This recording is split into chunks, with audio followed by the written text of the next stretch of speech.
Welcome to Focus Friday. I'm glad to have you with us. Whether you are here live at 1 p.m. Eastern Daylight Time on Friday or watching the replay at your convenience, being here is an important decision on your part. This is June 16, 2016. It's actually June 17th, isn't it? I kind of got that wrong too. This is a stumble for a start.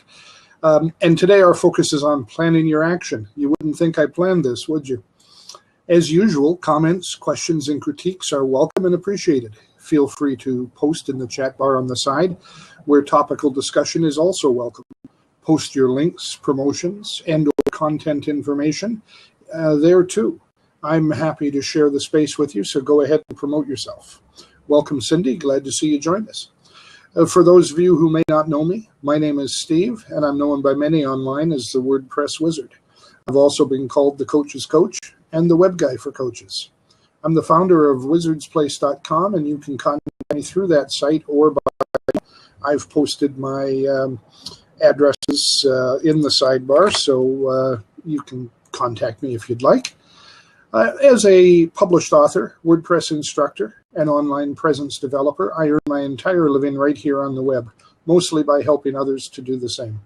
I work with people just like you who need a little help moving their business forward, who need to expand their marketing reach, or who are serious about developing a successful online presence so they can work less and earn more. I am experienced, approachable, and affordable, and the first half-hour consultation is always free. So why not contact me today to begin your journey from website to wealth?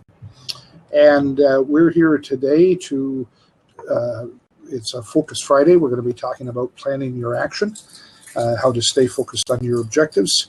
So we'll get started in that just after I do a few housekeeping tasks here to get things organized. Cindy Freeman has joined us, and I've just bumped her up to a co-host so she can manage the chat for me. I do appreciate you helping with that, Cindy. Thank you so much. And I did post my email information in the sidebar there, my email and website. Feel free to contact me. And we're here 3 days a week on Blab. Motivational Monday, we're covering the law of attraction. And I'm just going to post a link to that for next week. I've got that scheduled. And there's the link in the sidebar for anybody that's interested. WordPress Wednesday, we're not quite scheduled yet, but that'll be on Wednesday at 1 p.m. right here on Blab. And we always talk about WordPress, covering some new material each week. And then Focus Friday, where we are right now. And it's all about staying focused on your objectives. We're working a 10-week program, and this is week 3. And we'll be covering some very interesting material as we move forward. Today's topic is plan your action, and we'll get into that in just a moment. First, let me post the information about posting questions in the sidebar, because we do encourage you to post questions. It helps if you can put a /Q in front of your question, a /, the letter Q, then a space, then type your question and press the enter key, and it'll post just like that, same as you would post a comment, but the /Q makes that little blue cue ball that helps me focus and see that you've actually got a question you want me to answer. As many of you know, I tend to recommend a couple of things here at the start of each of these shows. The first thing I like to do is recommend a Facebook group. This is one that I've just newly joined. I came across and actually very pleased to have found it. Interesting material, quite a bit of sharing going on. The group creator and administrator is very active and very big on sharing. It's called the Business Sleuthing Group, and there's the link. Certainly worth a look and probably worth your time. The other thing I tend to do is, where I can, I share a a book, a free book, and there are many of them available. I like to pick one out that tends to relate to our topic. And the things that we're talking about here really originate from the new thought leaders from the early 20th century. And many of those books, many of the original publications are now out of copyright, so they're available for free in their full format. It really is, quite nice. They're being reprinted. They're being shared. There are some organizations like the Gutenberg Project that are working hard to get all of those books into digital form, and they're making them available in PDF and MOBI and EPUB formats and a variety of other formats for the various readers that are out there. It's worth looking them up. And most of the current books on success and positive motivation, including mine, by the way, offer little or nothing new, actually. It's a little hard to say, but it's true. All of that material draws heavily on the original New Thought leaders from the late 1800s, the early 1900s, and writers like Norman Vincent Peale and who else? A bunch of them. They shared some very good material that was very foundational. Now, it wasn't original either, really. They were taking a look at things that have come through the ages, but they put them down in ways that we could understand them, and they made them permanent for us so we can look them up. And I encourage you to go to the original source material. And here is one of those resources. This is free on Amazon. You can download it. It is a Kindle book. And I'll include the link to the Kindle Reader app if you don't have it. Makes it easy for you to find, and a little hard to look it up on Amazon sometimes. Let me just be sure this link gets in here correctly. Yeah, I think that's good. And so that's the link to the book. It's by Theron Q. Dumont, and it's called The Power of Concentration. And if you have trouble concentrating, number one, that book is a good read just to get a feel for what you can do better in that regard. But it also shows you what concentration can do for you. A powerful book. It's about 180 pages, so it's a good read. It'll take you a little while to go through it. This is not some little throwaway pamphlet. It's some pretty serious reading here and worth a look. I'm going to post a link. I've posted this over several weeks now. This is an affiliate link, and I share it with you with the understanding that I get paid a commission if you register with these guys. But you pay the same price whether I get the commission or not, so it really doesn't matter. Go to the site directly if you think you can find a way to get around paying me the commission. I don't mind. This is all about helping you, and this is Webinar Geo. It's a online webinar service. It blows the socks off of a variety of the other ones that are out there, like GoToWebinar and other products that have the same ilk.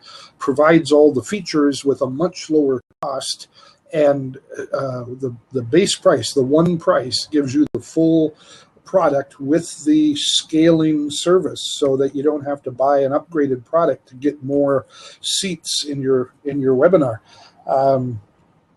GoToWebinar, for example, starts with 100 seats, and it's about a little over twice the price of this product at its regular price.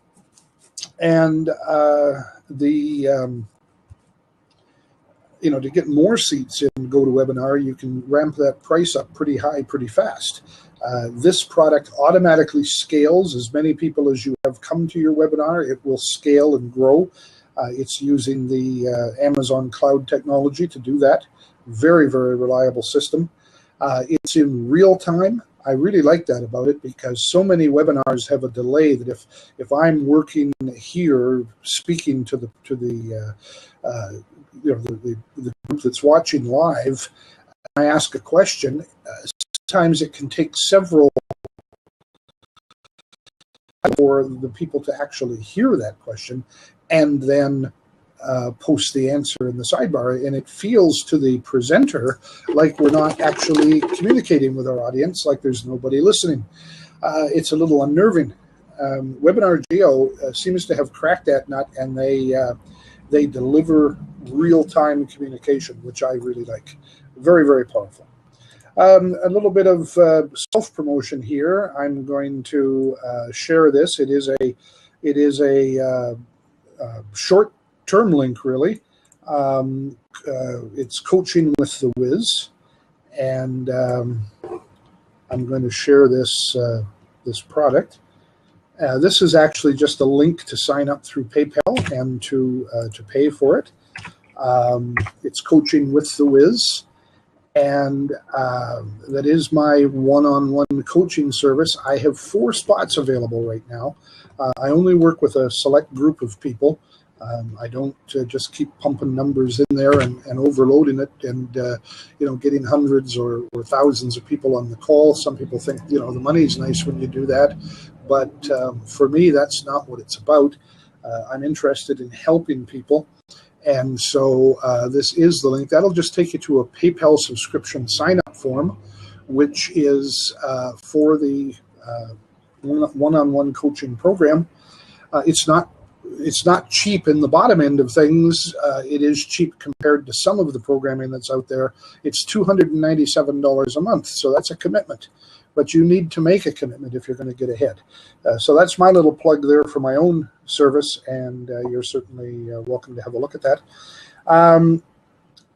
Here is a copy of my book, which you can purchase on Amazon, but I'm going to give you a free copy today if you haven't already got one. This link will work for the replay as well. So if you haven't already picked up a copy of the book, this is Wiz's 10 Steps to Staying Focused on Your Objectives. And see there, that link should work. Yeah, and there's a free copy in PDF format, and that's what we're going over in this session as we move forward. Please feel free to pick up your copy and use it as a guide for the things that we're covering. I will point out that we're focusing on one chapter of that book each week. I'm not reading the chapters. Surely you can read them yourself. I'm referring to the concepts that are covered in the chapter, sometimes to the direct material, and often, most often, I'm bringing in new material that relates to it. So, read the book ahead of time, that's fine. And so we're doing one chapter a week. This is week 3. We're on the chapter about planning your focus. They're short, easy read chapters. You can read a chapter in a couple of minutes. I will point out that the purpose of them is to work in consort, all 10 steps. They're not, they are 10 steps that you could read, take the first step, take the second step, and so on. They are steps, but in order for things to happen, you need all 10 of them. And for them to happen best, you need to read through that book once, get kind of your head around the whole thing, and then focus in on each individual one and expand on it and apply them to your daily life. And that will work for you. As I said, there's nothing original in that book. It's all material that was shared with me by others who picked it up from other places, a lot of it from the foundational material. But it's just a short book that outlines these 10 steps and gives you some examples and some actions that you can actually take and apply to what you're doing. So today's session is on planning your action. Dr. Robert Schuller, I've quoted him often on this. He used to say this phrase more often than I quote it, for certain. If you're failing to plan, you're planning to fail. I want you to think about that. If you're failing to plan, you're planning to fail. And so, failure is the default outcome. If you don't plan your actions, you're going to fail. And, that's something that I find hard to understand, why people won't take those little extra steps. It's not hard. It's not difficult. If you take those little extra steps, they can make all the difference. So I've got to ask you, are you still looking for something? Have you got it all? Have you made it? You're at the top of the heap. Everything is perfect in your life. You don't need anything more. Or are you still looking for something? Do you want to move forward? If you're still looking for something and it's out there, there's a goal of some kind that you're doing. Do you want to move forward toward it? And I guess I have to ask the question then, do you actually have goals? Have you set out your goals? Have you put them in front of you? You know, a lot of times we say, oh yeah, I've got goals. I want to be successful. I want to make a lot of money. Well, being successful and making a lot of money, those aren't goals. Those are processes, procedures. They're things that happen along the path. But a goal is something specific that you can set out in front of you, you can see it in the distance, and you can work towards it. So do you have those goals defined? It's so important. And do you have something you really want? Goals should be something fairly big. You know, getting 3 jelly beans this afternoon is hardly a goal. I mean, you might have a sweet tooth, and that's good, but that's hardly a goal worth going for. And if you do the right things, those kinds of goals or occurrences will kind of just fall into place around you.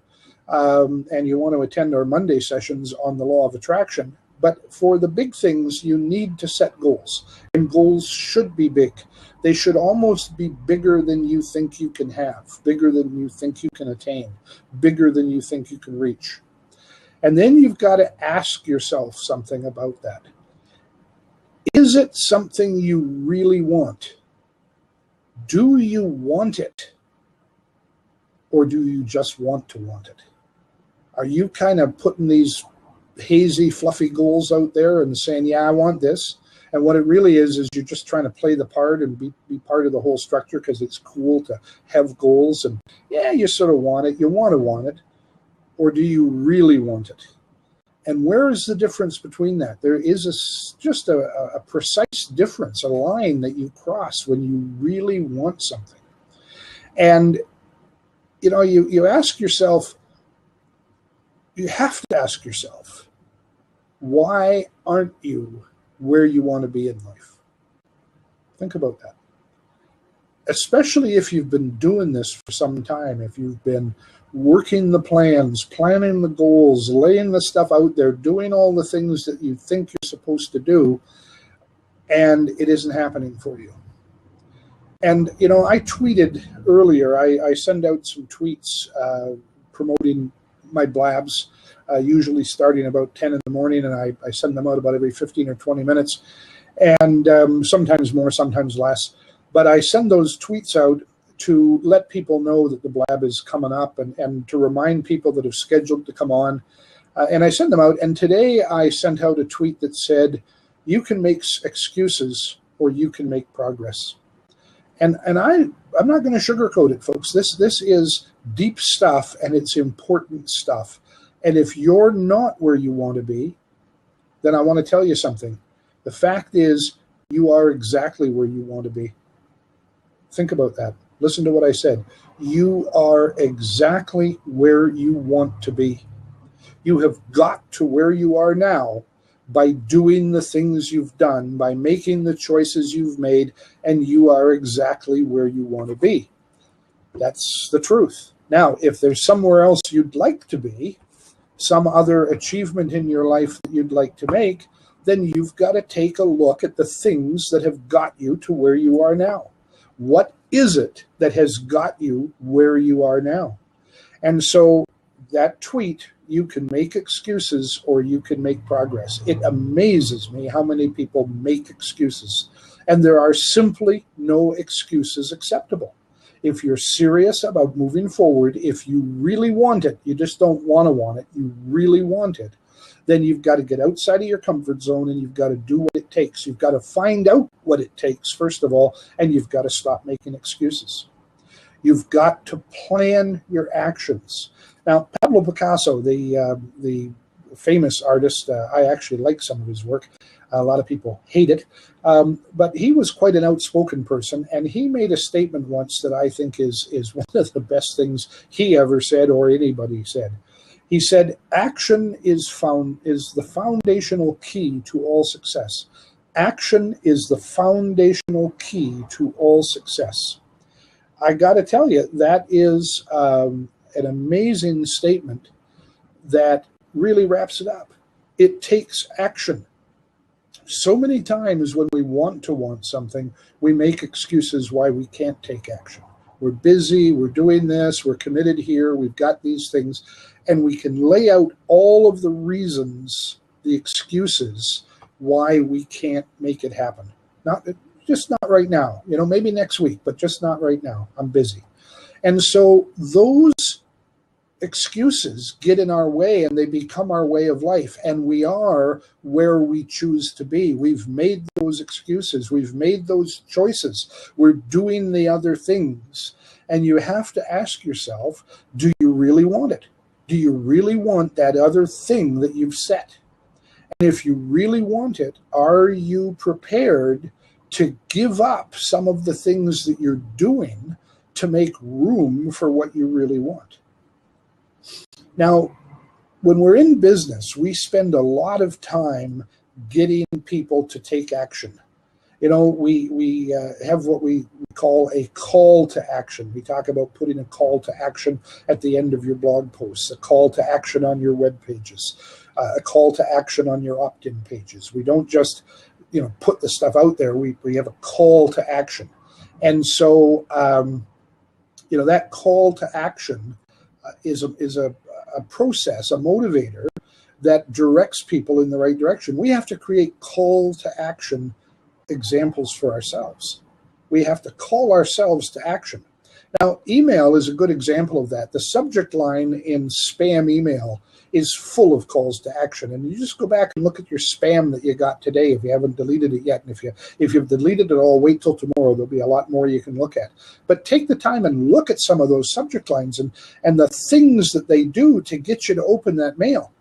I love the ones where they say, your sign up is ready, or, you just need to approve one more step, like you've already been interacting with them, only you haven't. And so you're curious, you open it up, and then you find a pitch. Well, think about those things in your own life. Do you need to trick yourself into taking action?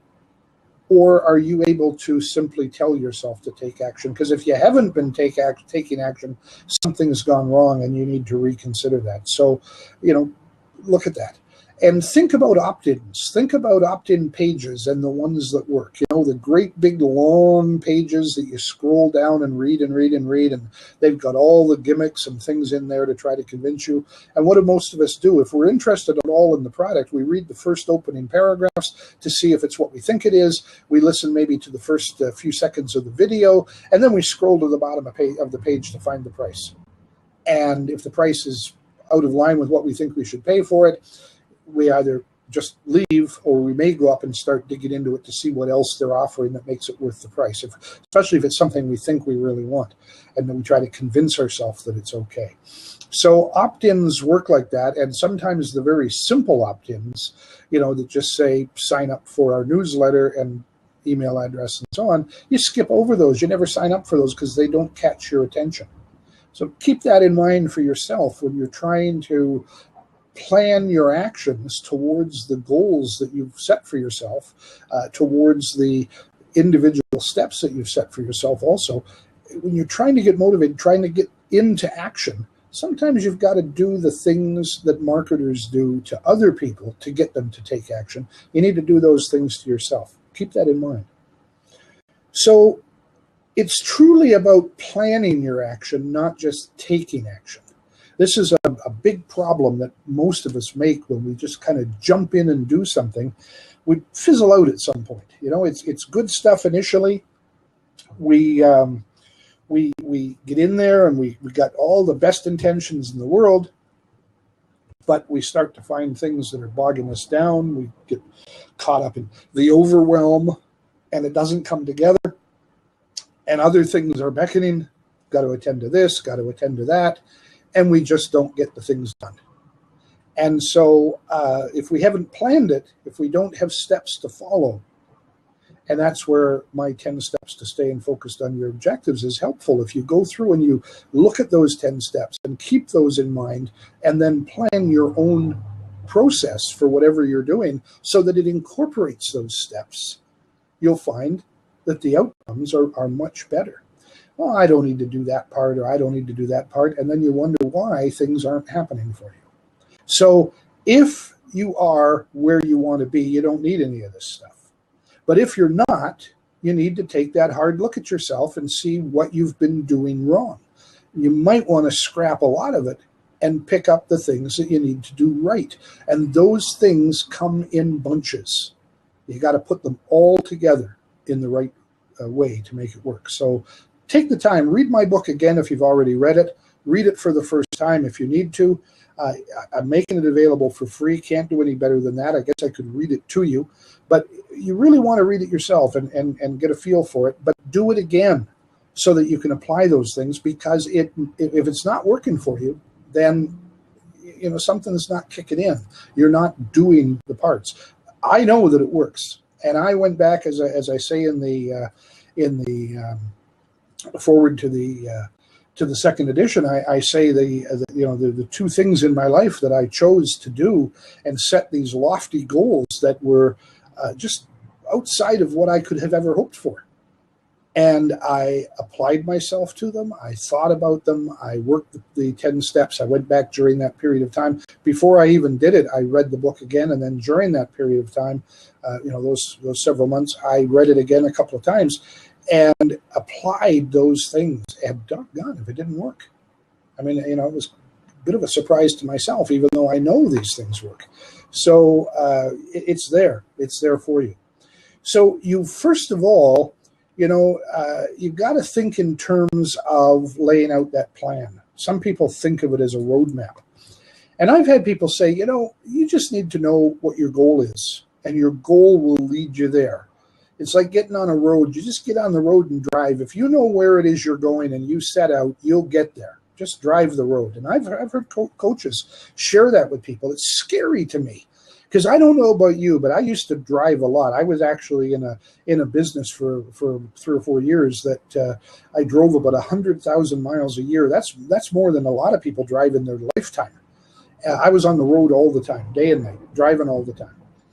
And I had a couple of instances during that period of time where I was told by somebody, take this highway, stay on this highway, and you'll get to my town. Here it is. Here's the highway you want.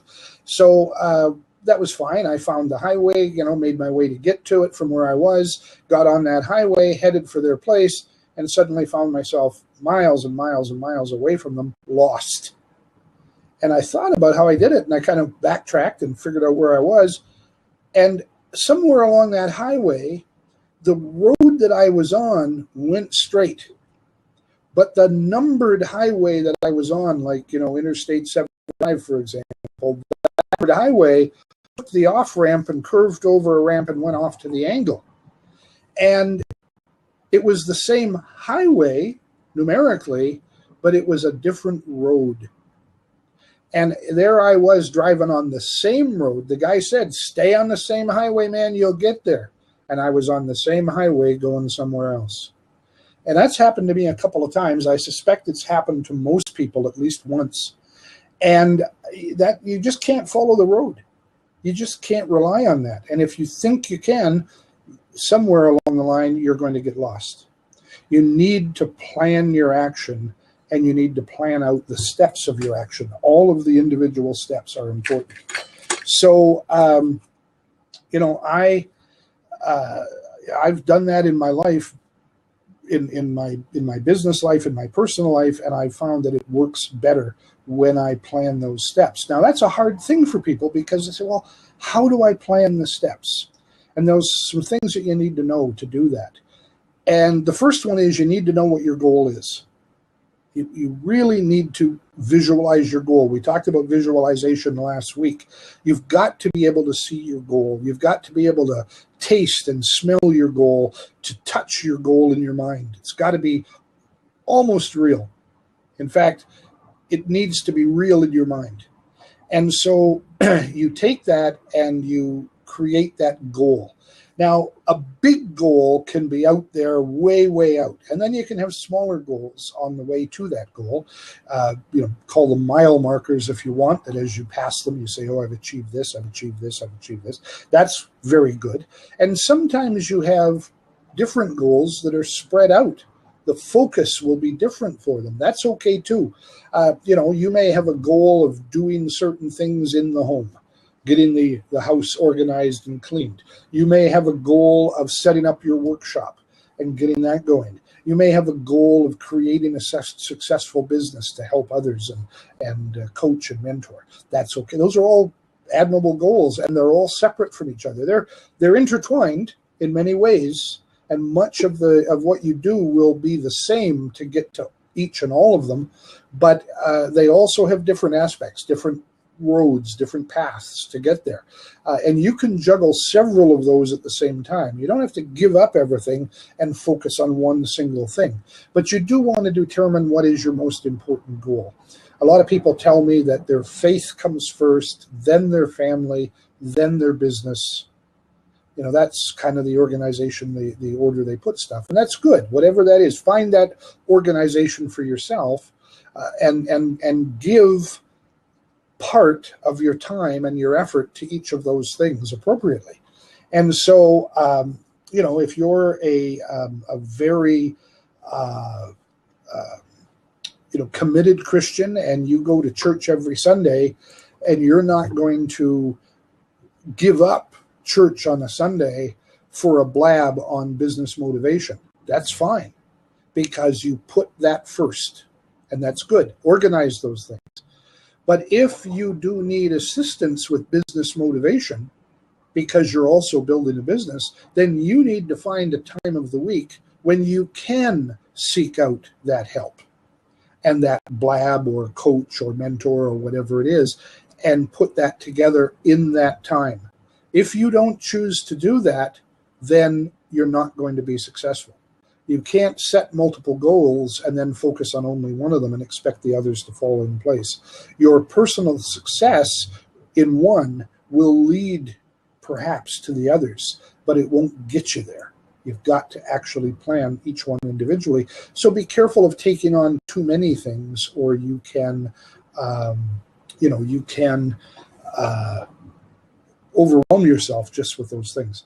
I know a person who I talked to many years ago, and he was involved in a program that he really committed himself to. And I talked to him. He wanted to get into business. He wanted to develop some business, and he hired me for a short while to work with him as a mentor and a coach. And I laid out some things for him, and he said, well, that's too much. I can't fit that into my schedule. So we looked at his schedule and kind of figured out what he could fit in, and we put some stuff together.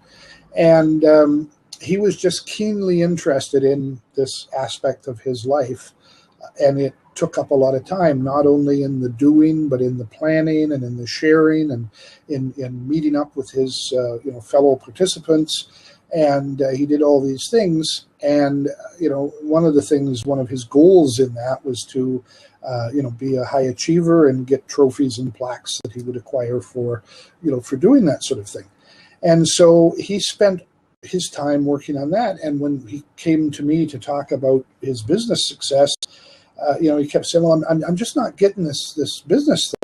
I can't seem to make it work. And I would explain to him that he needed to dedicate some time to it. And he finally fired me because he said, I'm just not getting it. It's just not working for me. And I can't do it. I just, you're asking me to do stuff that I can't do. So I met up with him many years later, and he'd had these dreams. He had a lot of big dreams about a big house and, fancy cars and travel all over the world. And he laid out all of these goals that he had. And I met up with him, several years later. It was actually not long before he died. And there he was living in a trailer, one of those, in a trailer park, one of those they call them trailer homes, but they usually put them up on blocks and take the wheels off them, so the tires won't rot. And they're semi-permanent in their placement. And he was living in one of those. And you know what he had? He had a wall in the living room, if you can call it a living room. One whole wall in his living room had shelves on it with all the trophies and all the plaques that he'd acquired. And he'd made it. He'd made it in the thing that he put his focus to. and he wasn't willing to give that up to make the other things that he wanted. And he, we talked a little bit at the time, and he asked me what I was doing, and I had made many of my dreams and was doing a variety of things. And, he said, Steve, I'm really sorry I didn't listen to you back then. And here I am, I've got this stuff. And he now understood. He told me that he understood what I was saying about giving up some of the things in order to have the things that he really wanted.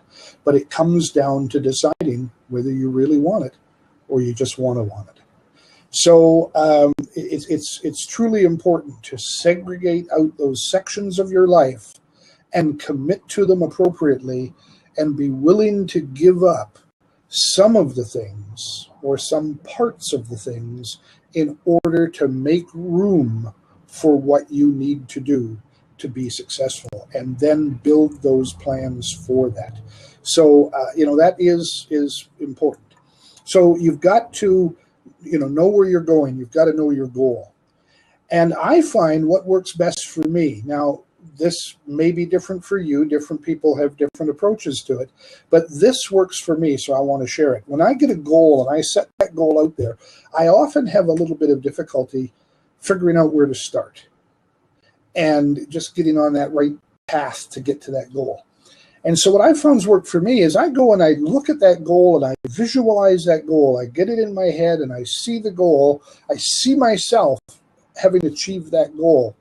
And then I step backwards and I visualize myself just before I reach that goal. When I can see it, I can almost touch it. And then I step backwards from that, and I step backwards again.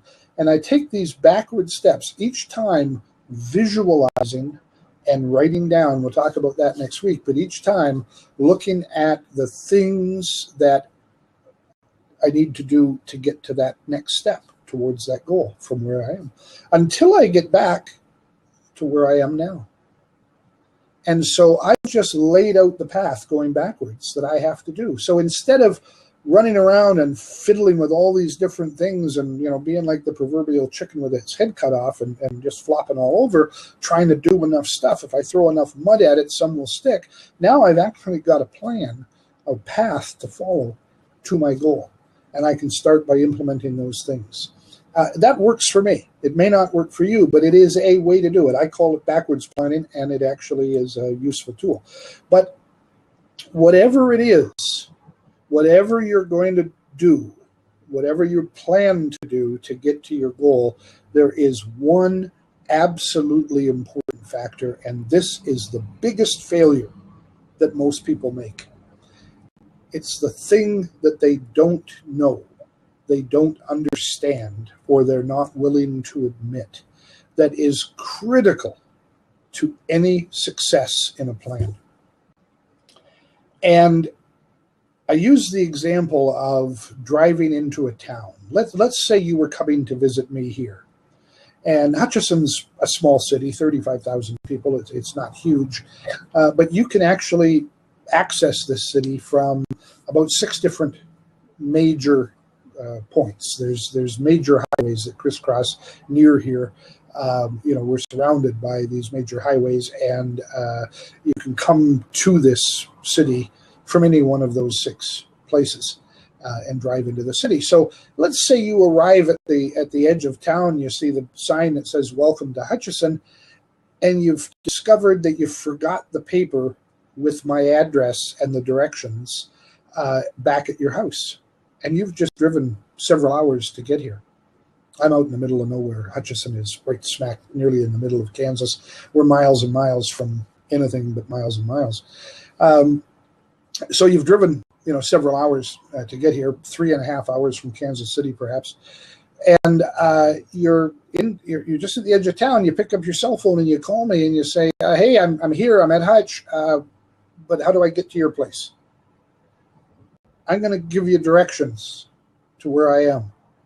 But there's one thing that I have to ask you first. It's one thing that you have to know before you can get the plan, the roadmap, the instructions to get here. And that is, where are you now? It sounds so simple, but it is so crucial to any plan, because you could be at any one of those 6 entry points to Hutchison. I would probably be able to narrow it down to 2, knowing where you came from, that you likely got to one or the other. But even so, I need to know which one in order to give you the instructions, in order to give you the plan to get from where you are to where you want to be. From where you are to where you want to be. You can't get there from here if you don't know where here is. Man, I want to hammer that home. You have to know where you are now. So if you want to go on further from where you are now to get to where your goal is, sit down, take a piece of paper, and write out, point form if you want, all of the things that define where you are. And that has to do with your income, your not only your income, that's important, but your source of income, your available reserves, if any, your discretionary money. Some people are living, month to month. That's what they need. Some people are falling behind a little bit, stacking it up on credit cards or putting the bills off extra time, and some people have a little extra money. Some people have no extra money because they spend everything, but they could have extra money. They could reallocate things, and you need to think about that. It is surprising how much you can reallocate if you're willing to commit. And so, you really have to think through all of those things, but all aspects. What are you eating? What foods do you like? Do you eat out? Do you eat at home? Do you cook for yourself? How many people are in your family? How many people are you looking after? People look after themselves. What do you have to do? What are your responsibilities? Do you do everything around the house, or is there a helpmate? All of these various things that you need to look at. Look at your whole life and define it. Find out where you are now so that you can then determine what you need to do and change and adjust. And if you say, I can't change anything, man, I've tried. Everything is just the way it is, and I can't change anything. Nothing I can give up, nothing I can do differently. This is what it is. If I'm going to do anything, I need to do it extra, entirely extra. Then my advice is focus on what you're doing now. It's okay. Focus on what you're doing now and carry on. Don't get upset about it. Don't get excited about it. Just carry on, do the stuff you want to do. Because if you want to go a little further and make something else happen in your life, you have to give a little extra, give a little more, and you're going to have to change some things. As difficult as that can sound, that's the truth. And I'm not here to coddle people. I'm not here to make this nice and easy and friendly for you. I'm here to tell you the truth, what you have to do. I had to learn that. I had to give it up. You have to get out of your comfort zone. You have to be willing to be a little bit uncomfortable. You have to be willing to give up some things in order to get the things that you really want. So you have to know what you really want, and you have to know where you really are. And then you can create that plan to get there. And the plan isn't a 5-minute thing that you sketch out on a piece of paper and then dig in. It takes some serious thinking, probably some research. You got to put it all together. Doing it alone is difficult. Find somebody to work with. Study partners or accountability partners are great. Find somebody who'll needle you a little bit, somebody who will hold you accountable. Accountability partners that get together and just chit-chat and have a pizza, that's not an accountability partner. That's a pizza buddy. And that's okay to have a pizza buddy, but that's not an accountability partner. An accountability partner, when you get together, they're going to have a list of things that they want to ask you about stuff. And if you're doing it, give and take on this, then you'll have a list that you want to ask them about their stuff. And each of you should also have a list of the things that you need to know that in the last period of time, whether it's weekly or whatever, since you got back together last time, in that period of time, the things that you've struggled with, the things that you've thought of, you need to come prepared. It's homework, folks. It's one of the things that school actually prepared you for if you did it. But it's getting together, like a study buddy and working on the stuff, and each of you taking part of it and doing the research and sharing the notes and getting together, and each of you writing part of the essay or different things, answering some of the questions and sharing and working. All of those things that you learned in school, you can apply to this and work with an accountability buddy, but you have to work. It's not a chit-chat session. It can be a little bit light and fun. There can be, you can eat pizza and drink soda while you're doing this. But if the focus is on pizza and chit chat, then it isn't happening. So you want to stay in the focus that's there. So put that together, find out what your goal is, find out where you are, and then start putting the plan in place. And you can use my backwards process if you want, or start planning forward. Sometimes when you plan forward, as you put the pieces together, and you should put the whole plan out, because you start to see that, oh, it's veering off to the side. This is good, but it's not getting me where I wanted to go. And if you think, oh, but this is interesting, maybe that's where I want to go, then you didn't set that goal right in the first place. You need to adjust those things in the first place and get them right. Dennis, welcome. Glad to see you here. And so when you're making your plan, first you have to set your goal. And remember, set your goal in concrete. Be sure about that goal. Think it through. Spend time. Don't just say, oh, I wish, and that's my goal. Think about that wish. Think about what it is you want to do and visualize it so that you have that whole thing, and then set it out there. Where is it going to be? What is it going to be? And now begin your plan to get there. And so if your plan, as you're laying it out, you start to see yourself veering away from what your goal is, then you shouldn't be seduced by what it is the plan seems to be taking you towards.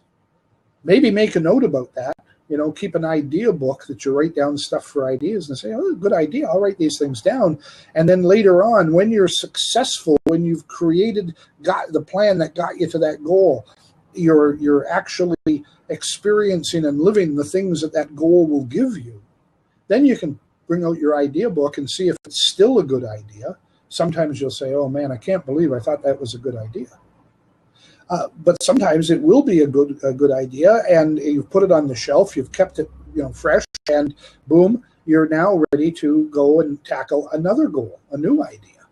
And maybe you're already halfway there, because the plan that veered off was the plan that you needed to adjust to get to your actual goal. And so now it's not so far to get over to that other one.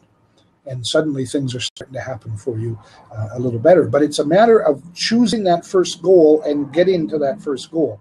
If it's worthy of your effort, then it's worthy of your focus. So keep that in mind. And so, it really comes down to that. The plan is simply a roadmap from where you are now to where you want to be with your goal. Those 2 points, the plan is the roadmap. Brendan Burchard says, the time to have the map is before you go into the woods. So you want to do your planning. You want to create that roadmap before you start your doing. It's Dennis. I'm going to use you as an example. Sorry, Guy, but you jumped in here, and I think it's just so appropriate. I don't think that mostly when you cook, especially if you cook professionally, that you just walk into a kitchen and say, here's a pan, put it on the stove, turn the burner on. Now let's see what I can cook. Sometimes we do that at home.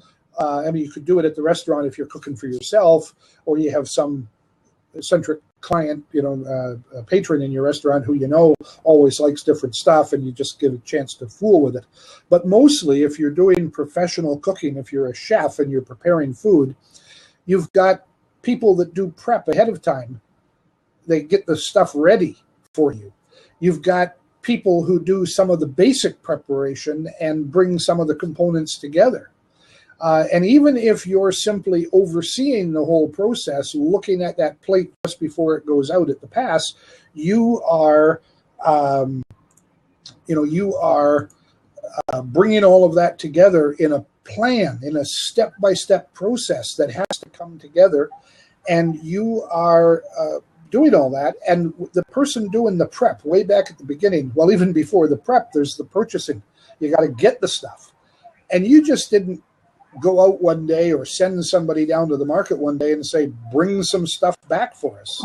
And the prep guy didn't just cut up a bunch of stuff to make it happen.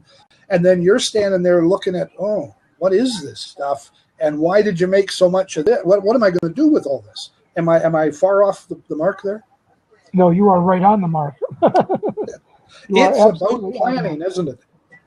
Absolutely. Without a plan in the kitchen, you're, well, I guess they do a lot of that on, what is that one show on TV where they give you a bunch of stuff out of a box and you gotta put it all together with some kind of thing. Chopped, is it called? That's it, Chopped.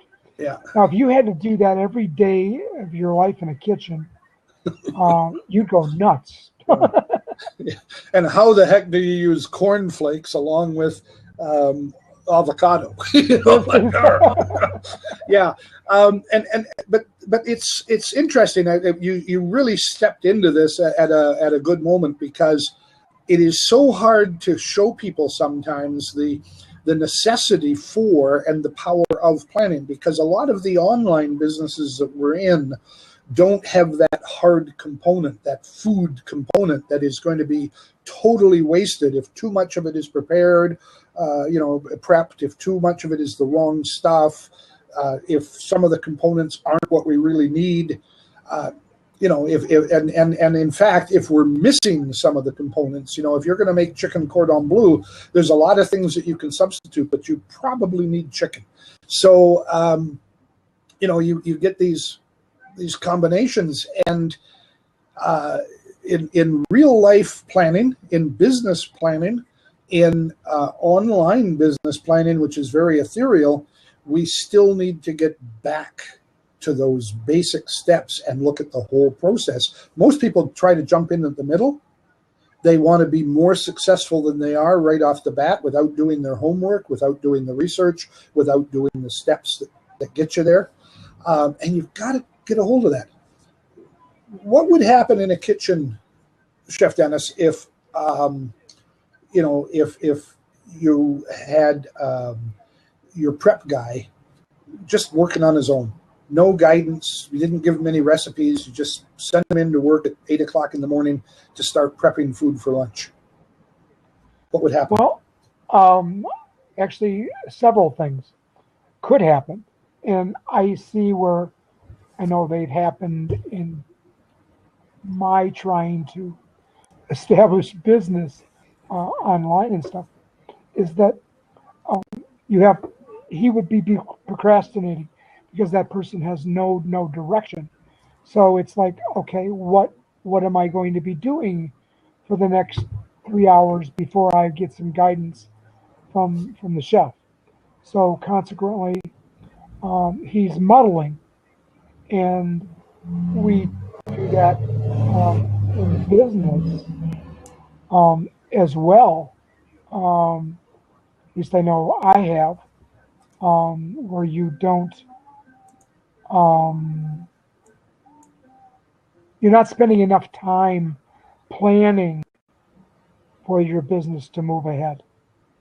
And you get the cart before the horse. Yeah. And that would be happening in prep work. Therefore, my prep cook could be putting all kinds of stuff together, anticipating what I might want, or maybe what he thinks would be good to do, where in reality it would be a total bust, because I don't want any of it.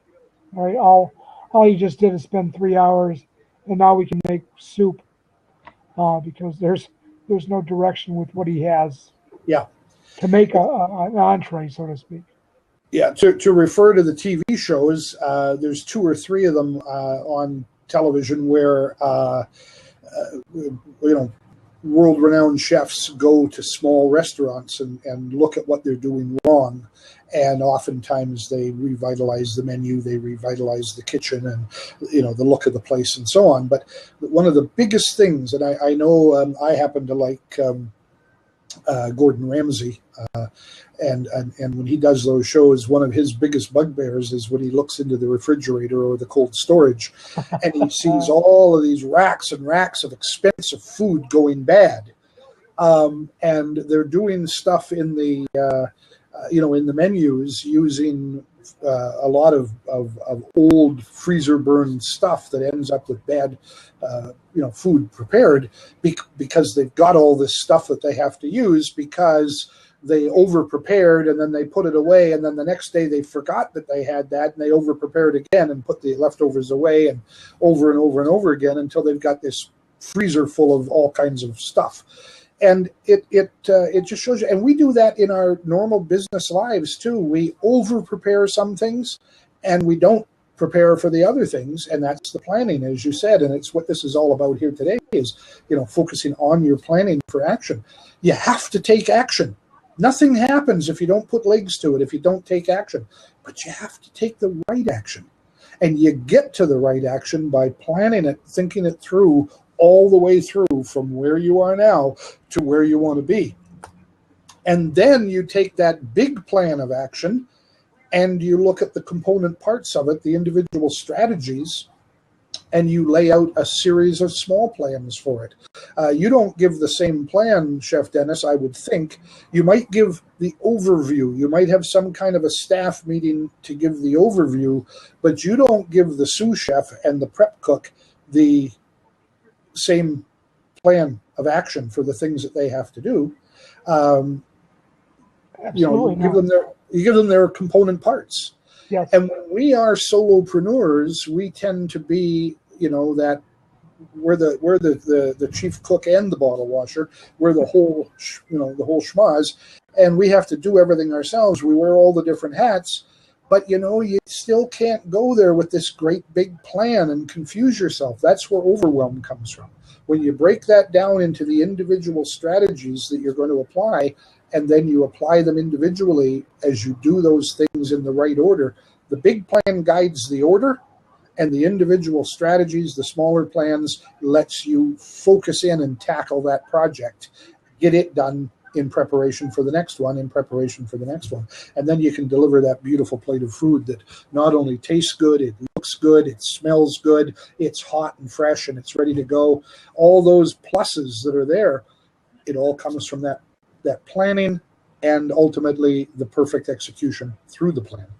And the execution requires something else that I often talk about. It's knowing your craft. I like to cook, but I'm not a chef. And I would just founder if I was in your kitchen. You could guide me, and I learn pretty quick. I'm a quick study, and I could probably get pretty good at some of the stuff. But I don't have the experience. I don't have the learning. And the learning might be school learning. It might be self-learning. There's a variety of things, but the learning has to be right. If you're self-taught and you think you know the answers, you could be missing whole aspects of it that are necessary. And you got to put all those things together. So it needs guidance. We were talking just before you came in, I believe, about accountability buddies, and those really help. But the accountability buddy has to be willing to hold you accountable and has to have some knowledge of the kinds of things that you're doing. It's more than just being held accountable. You have to progress. So that's where the coach or the mentor comes in. And it amazes me how many people are out there in business struggling on their own, trying to do the whole thing and never turning to somebody for help, or expecting that they're going to be able to build a successful business by doing it all themselves and then getting free advice from those people who are willing to share free advice. And some of us share more than others. And if you go to enough of us, eventually you should get all of it, and you'll figure out what you're doing. And so you can build your very successful, very profitable business for free.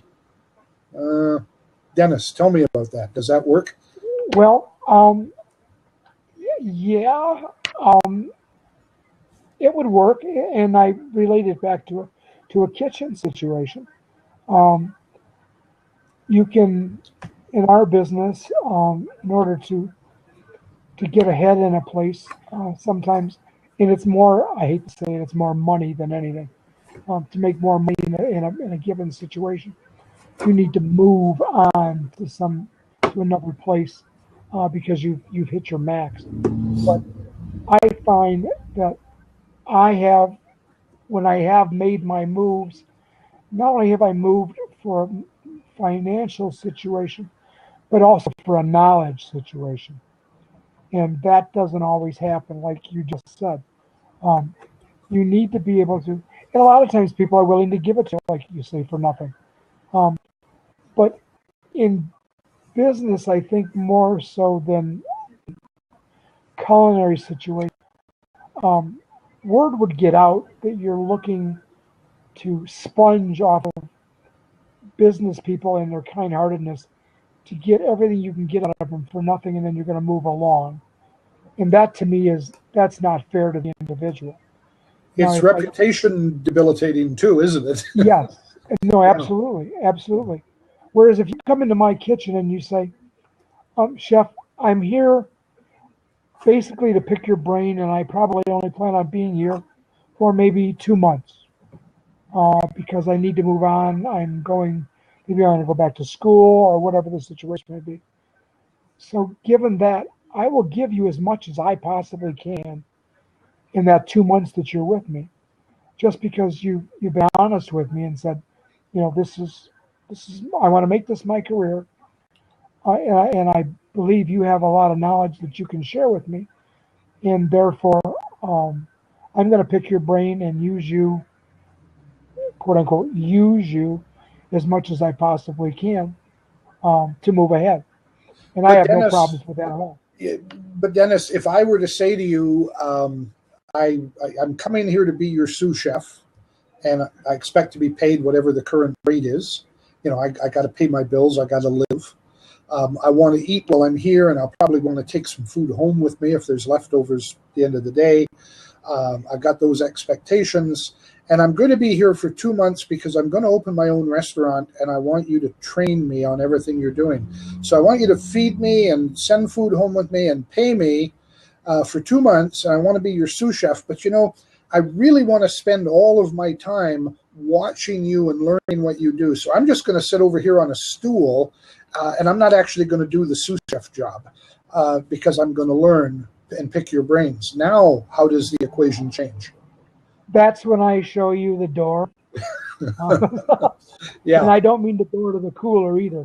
Uh, Yeah. uh, no, you're absolutely correct. I would definitely um, ask you to politely remove yourself and have a nice life. But Yeah. Yeah. And that's why I think if you're going to do that, and there's both sides of that, and I've been involved in both sides. When I was first starting out in business, I had an opportunity um, in my business.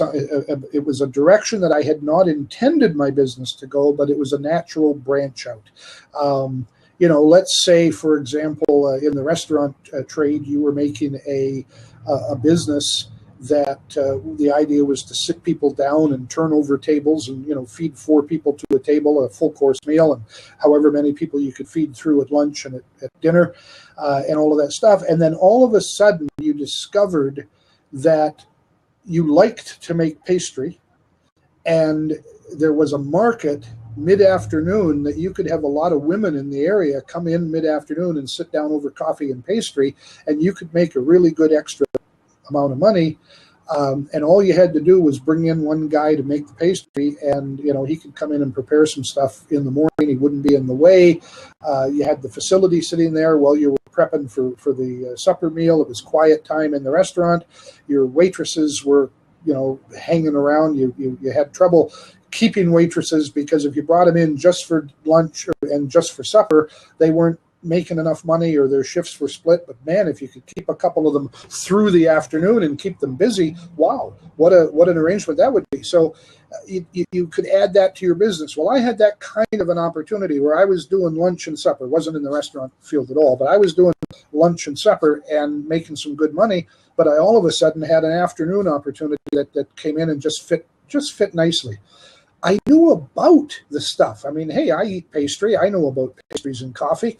Heck, I drink coffee all the time. So I knew about what I was trying to do, but I didn't know the intricacies of it. But I knew a company that did. I'd actually worked for the company in another area of their company, and I knew that they were leaders in the field. So I went to the owner of the company and said, hey, man, I'd like to come and work with your best guy out in the field, because I know you send guys out and you've got you've got your guy and you've got a helper that goes with him.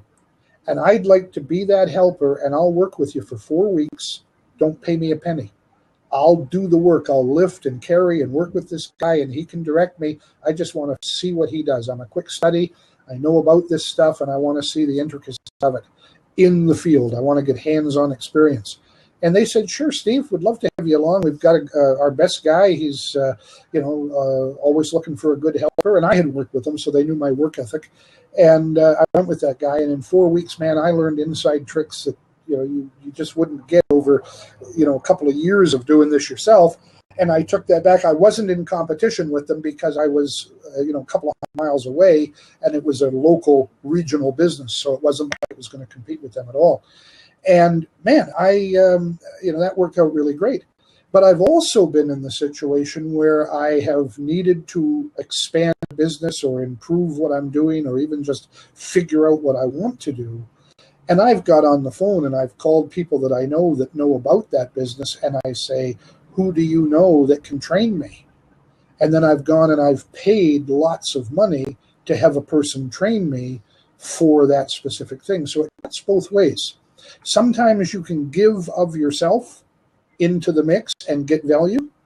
And sometimes you can be somebody else's study buddy. And if they're in a field that you want to get. So I was the helper for this guy, so I could pick his brains and why are we doing it that way? And, how do you do this? And those things. But on the other hand, sometimes you have to hire it done. Sometimes you have to hire a coach or a trainer or go back to school. Yep. It comes down to the point that to get what you need over a long period of time, you sometimes need to hire it done. And that's the thing that a lot of solopreneurs fail to do a lot. They don't pay for the education they need. They often get the wrong education. It's very, very hard because in this online business area, especially in the area of coaching, there's a lot of people who don't really know their stuff out there telling you how to do your stuff. And, that's difficult. I expect that you've run across that. I know you're not only a chef, but you're also a teacher, a professor in a college, teaching cooking. So you've seen both sides of that. How is that in your field? It seems to me pretty hard to think that there could be people charging for the service to train chefs that actually aren't capable of doing it.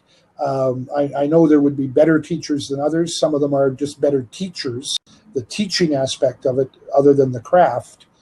But to be a teacher in a school teaching cooking or any type of work in the kitchen, you have to know your craft. Is there a weakness there somewhere?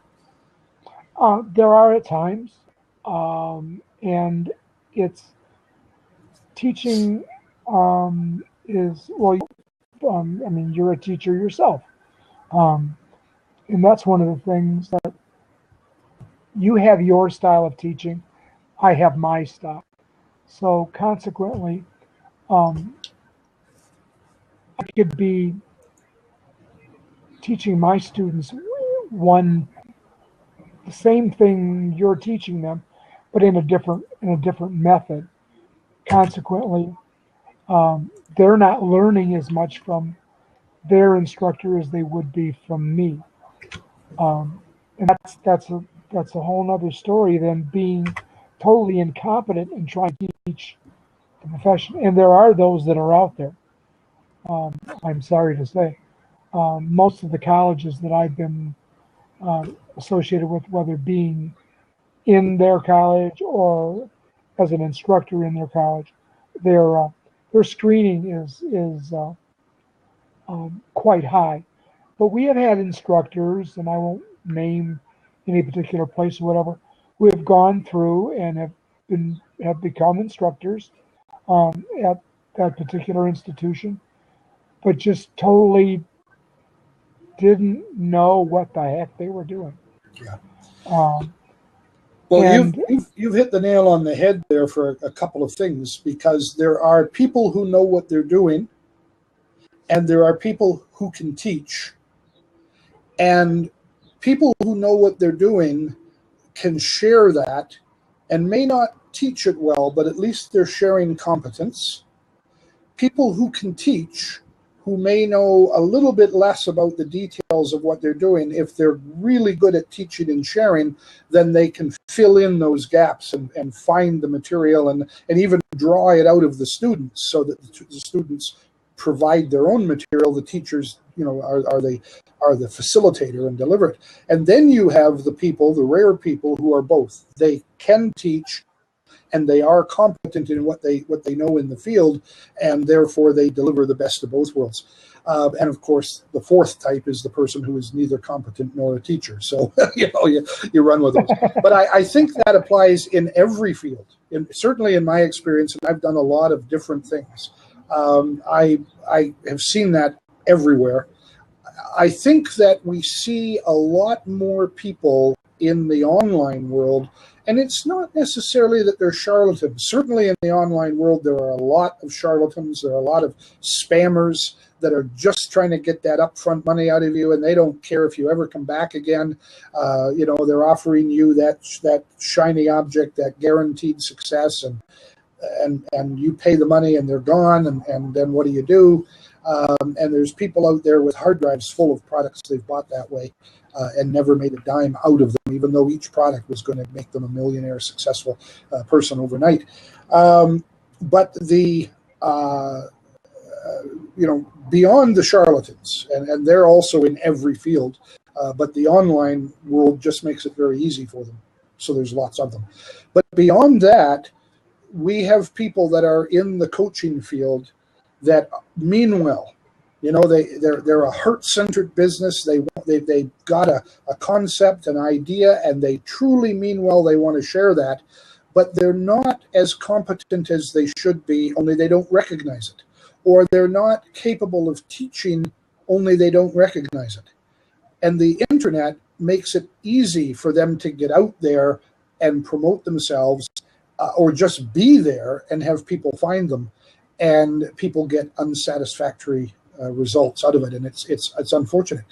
But it's why I say that coaches, all coaches, whatever field, whatever demographic their target market is, all coaches should have a good coach of their own.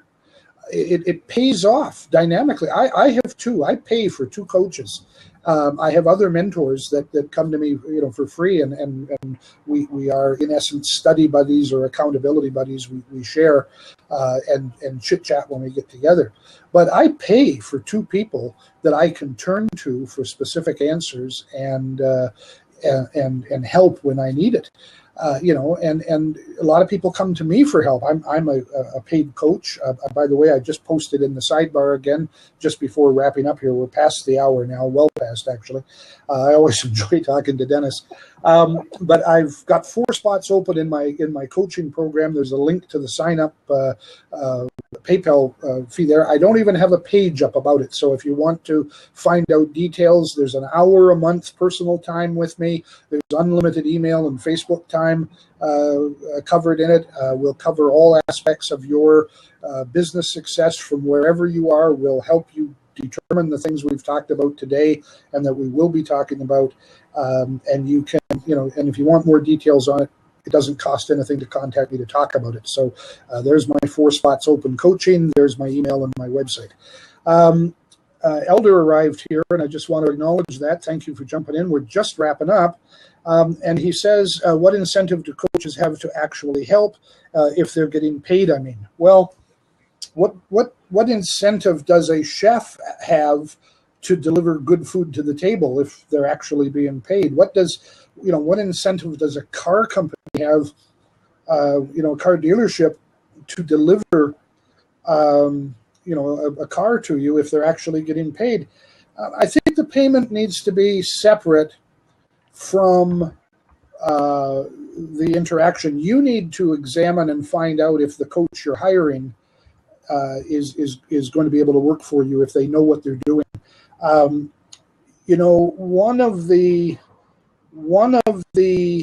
Sure, car companies lie and salesmen lie. In some ways, the salesman is different than the guy that's actually selling you the car. Salesmen often lie, and the corporate owner doesn't know that they're lying. Perhaps he should suspect it. Perhaps that's his weakness. But we can get into the philosophy of all of that. The nuts and bolts is you need to find a coach. If you're looking for a coach, you need to find a coach that you can trust, that you can rely on, and you need to come to terms with that. And that's part of your due diligence, is to check out, is that coach competent? Can he deliver to you? Let me use a specific example. I had a person come to me, seek me out because they'd heard about me. They heard me deliver at a presentation where I was the keynote speaker, and they liked what I had to share, and they came to me and they said, I want to make $1 million. Can you help me make $1 million? And I said, sure. And he said, well, are you making $1 million? And I said, I'm not. He said, oh, well, then you can't help me. And he went away. Now, that was the stupidest thing that he ever said and did in his life, I think. Not that I'm necessarily so good, but to judge me based on what I choose to make compared to what he chooses to make. Making money is the thing. How much money is just a byproduct of the thing. So if you can't make the same money I'm making and then make more, then you'll never make the same money I'm making. It's as simple as that. So, you really need to rethink how you approach getting a coach. You don't want a coach that's doing everything you're doing or everything that you want to do. You want a coach that is going to teach you how to stretch and reach and find the things you need. And you certainly don't want a coach that you can get along with and that makes you comfortable. If you've got a coach that you can get along with and makes you comfortable all the time, he's not coaching you. He has got to be moving you outside of your comfort zone, or you're not being coached. Anybody, a sixth grader, can coach you to stay right where you are, to be comfortable. But if you want to reach, if you want to stretch, if you want to do more, you need a coach that's going to motivate you and push you forward. And without it, it's not going to happen. Anyway, that's what I suggest. Well, are coaches lifelong or short term? I've had a couple of coaches that I wish I had now, but they died. So I guess you could say they were lifelong, their life. But I sure wish I had them in my life now. The stuff that they shared with me and the help they gave me, I wish I could pick up the phone and call them or send them an email and get an answer. So good coaches probably should be lifelong.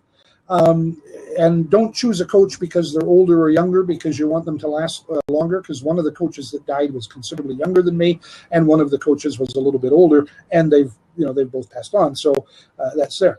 But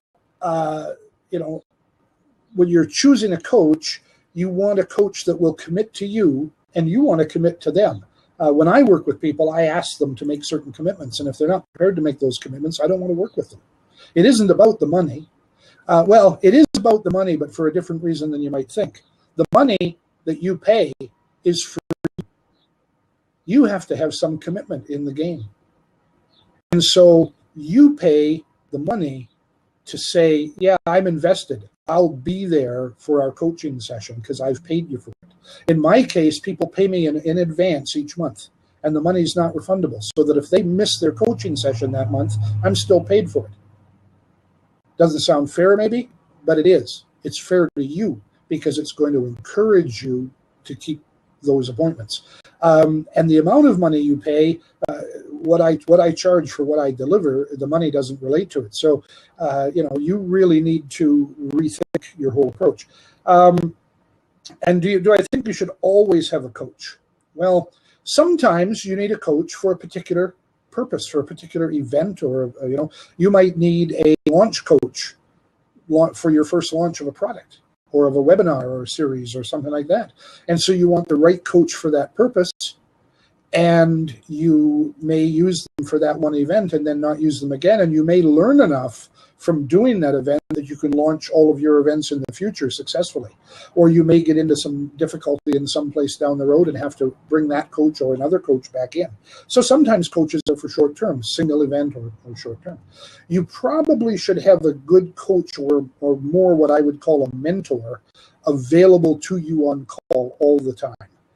Get somebody good and negotiate a price with them, not necessarily for a regular coaching session or regular stuff all the way along, although that can be good and can be part of it, but you should probably have somebody regularly available, kind of like having a lawyer on retainer that you can call up and ask, hey, I've got a question about this, what do you think?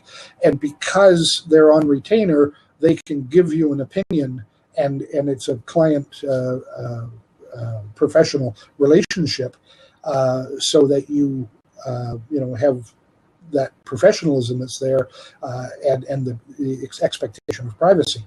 So you want to do that. You say for a coach you're doing poorly in school. What level of school are you in? I mean, are we talking high school, university, grad school? Because the coach, of course, will, more often called a tutor when it comes to school, will be more likely, to relate specifically to that. So, sophomore in college. If college is for you and you're doing poorly, first of all, most colleges have guidance counselors and coaches available right in the college. You want to check out what your resources are. A good teacher may be willing to coach you, even a teacher, professor, instructor, whatever they're called at your college. They may be willing to coach you, even if they're not one of your teachers, even if they're in a different discipline than what you're in, because sometimes what you need isn't about the subject matter you're taking, it's about knowing how to learn. They don't teach you that in school. I've been very interested that in our whole elementary system in this country, in the United States, they don't teach kids how to learn. They just teach them stuff, and they expect the kids are going to learn it. But the process of learning is a teachable subject, and so we really want to look at that as well. Well, if you're ashamed to go, that's your problem, and that's something that you need to get over. So maybe you need a short-term coach on personal motivation. That's something worth going. Your grades are good when you go, but you lack motivation. There you go. You need a personal motivation coach. It's more about that than it is about whatever. Where are you from? What country? Can you just pop that in the chat there? Or what? You're from the U.S. Okay. Because one of the things is that costs are going to be different. If you were from Bangladesh, for example, you may have the desire to learn and recognize what you need, but you may not have the resources to hire an American coach, because coaching prices here are going to start at about $200 a month and go up to $5,000, even $10,000 a month, depending on what you're looking for. I just published my information there further up the chat. Here, I'll pop it in again just to mean you don't have to scroll. But my coaching program, this particular coaching program, is $297, $300 a month to work with me. And so, that's a fair chunk of money. In some places around the world, that's more than people make in a year. So it's there. That's a very low price for coaching here, but my target market for this particular coaching program is beginner solopreneurs who are, starting a business, working from home, building a business online, and that's a fair chunk of money for most of them to get started. I'm not looking for the executive startup person who's building an online going to grow into a Facebook and have an IPO in 12 months. I work with a guy who does that kind of startup stuff, and that's cool. But this is what I'm doing. Well, if you're building a website as well, are you trying to get online to a business of some kind? Okay, look, I'm going to wrap this up. Don't go away. I'm going to wrap this recording up because it's run long here and we're getting into some individual stuff. I know some people might be interested in it, in the recording, and anybody that's here now who wants to stay, I'm going to carry on this discussion. But for the moment, I want to wrap this up and get the recording stopped so we can go ahead. So I want to say thank you to everybody who's been here for the session. Feel free to stay on if you want to pursue what I'm going to discuss here on this particular aspect of things with Elder, and we'll carry on with that in just a moment. But thank you for attending. If you're here for the replay, sorry it's been so long. The first part of it, the first hour, was on the particular focus, and then we got into some side chat that I normally do off the recording. But by all means, thank you for being here, all of you. It's always wonderful. We'll see you here on Monday, Wednesday, and Friday if you're interested. Law of Attraction Mondays for the next while, all about WordPress over Wednesdays, and back here on Focus Friday for Focus on Your Business next week. Thank you.